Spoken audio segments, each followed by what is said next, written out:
your business, Brandon Butler, has acquired on, I believe, multiple occasions, thousands of pairs of jeans.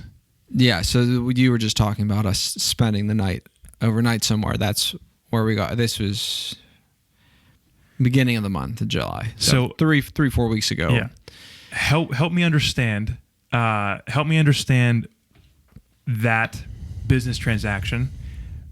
Why you want it to happen, how you find things like that, and then what you do with that product. Because this intrigues me like crazy. All right, so where do you want me to start? So it's like 6 questions there. Why do you want thousands of jeans? Why do I want thousands of jeans? Yes. Where do you find them, and then what do you do with them?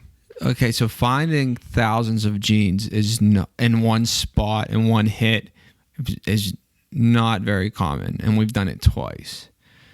So were you referring to the first one when we first? Which I believe your first one was bigger, right? So our first one, if it wasn't, but was supposed to be bigger and wasn't. It was a very big letdown. We ended up getting out, maybe making a couple bucks. Okay, so if you wouldn't mind, just you don't have to talk price unless you want to, but tell the people how many pairs of jeans you got on both occasions. So the first time we got it was significantly less than just this last time.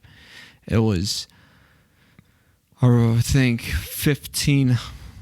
We'll say 1,500 pairs of jeans. I think it might have been actually less than that. It was all dead stock, which means brand new with the tags. New old stock.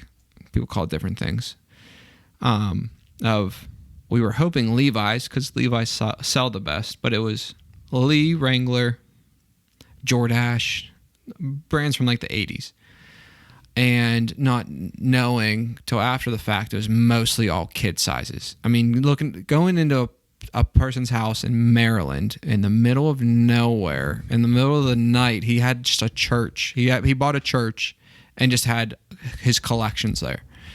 So to try to look through 1,500 pairs of jeans is not possible. We were getting them for $2, $3, $4, probably not even. We get like $2 a piece at the most, and we got some new old stock Red Wings thrown in there as well. And I think we paid 10. We paid $10,000, and then we went back and got more. So it was like all in all like $12,500 for like the $15,000 in the boot, or the $1,500 in the boots. We got them back to the shop. We were opening in a week. We were just about to open up the shop. I remember coming down, and there were jeans it was just a mess everywhere. There was no way for us to organize it, and it took months to even like get time to do it. So we got into that, and we got into the side. We had like a couple buyers. We were just going to wholesale it out. We were going to make our money. They were going to make their money. And we have a good friend from Pittsburgh that's in the vintage community, and he came down. And he's like, "This ain't it, guys." He said, "It's not the right stuff." He's like, the fits aren't right. The sizes are too small. Like women back then were they wore jeans different. They were a lot thinner. I don't know if thinner is the right word. They just, for real. They were just smaller. They were just smaller girls. So it was so hard getting rid of these jeans. We ended up selling them. The jeans we ended up selling that lot of jeans for a loss. Oh, man. But made up for it on the boots. Okay. And now fast forward to just beginning of this month, we went to an estate sale. And had an agreement that, hey, if we buy all the jeans, can we get a bulk deal? Can we buy all of them? Mm-hmm. They're like, yeah, we usually don't do that. If you're the first person in line and state that you want to buy all the jeans, we can do that. And they gave us a price. And I won't say the price because the deals and everything's still going on. We still have all the jeans and everything.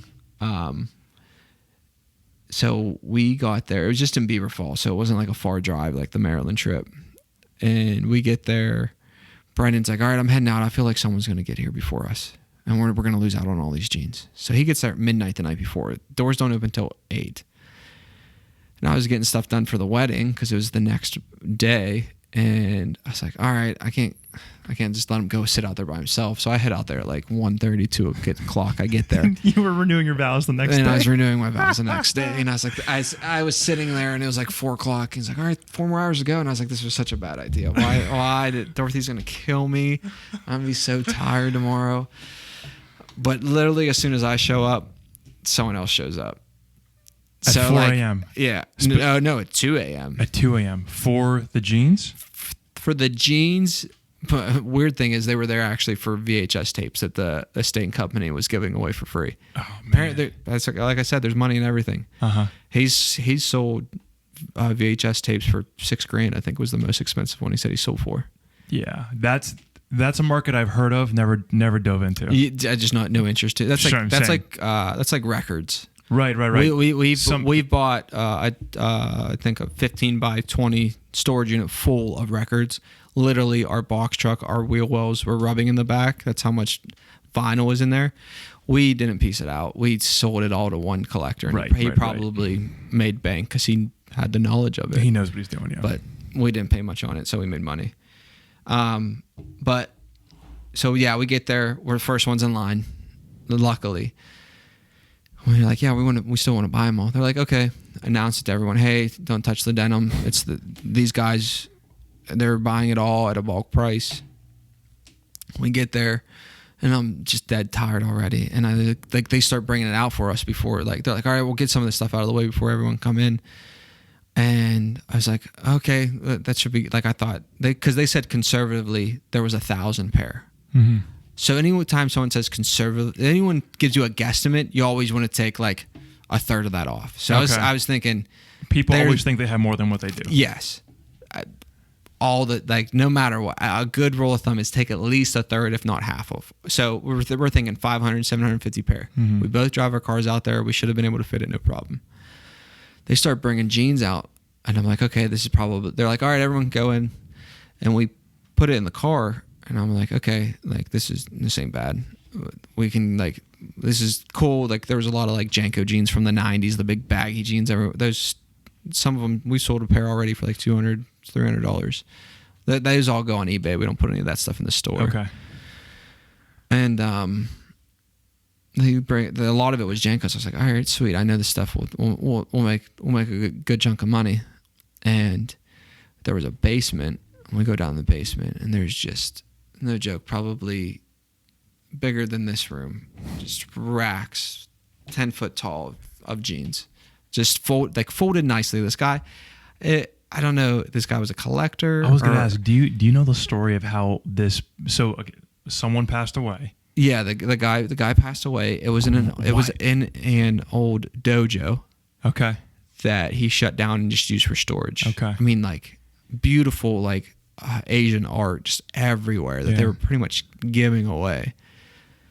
And in the basement was just racks and racks and racks of denim folded up. He had it all labeled and tagged, which would have been helpful, but it was sitting in a basement for so long. We have to launder. We still haven't laundered. We haven't even put a dent in it yet. Right. We took it and so I was like, dude, there's no way this is fitting in our cars.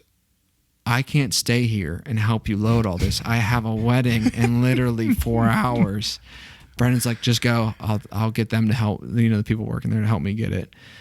So he went and rented a U-Haul, sent me a picture at about, 2 o'clock or so.